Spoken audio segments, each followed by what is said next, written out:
लग्नासाठी काही दबाव वगैरे टाकला का तुमच्यावर? नाही. तुम्ही मुलाला किती वर्षापासून ओळखता? 4 वर्ष. मुलगा तुम्हाला सांभाळेल याची खात्री आहे? हो. मुलाचं प्रेम आहे तुमच्यावर? हो. साक्षीदार आणलेत का लग्नासाठी? हो. हे काय? तुमचं प्रेम आहे मुलावर? हो. काय?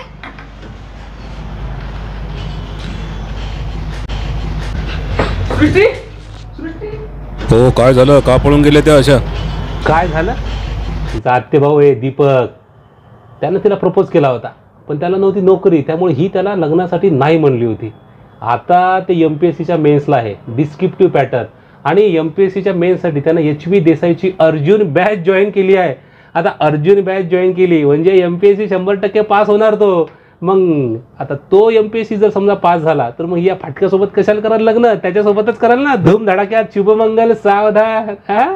अरे अर्जुन बॅच म्हणजे डिस्क्रिप्टिव्ह पॅटर्नची सगळी तयारी सखोल, आणि ऑप्शनल सुद्धा घेत आहेत ते. नीरवदा सोशलॉजीसाठी आहेत, अरविंददा राज्यशास्त्रासाठी आहेत, पूजा मॅडम हिस्ट्रीसाठी आहेत, आणि गणेश सर ॲग्रीसाठी आहेत.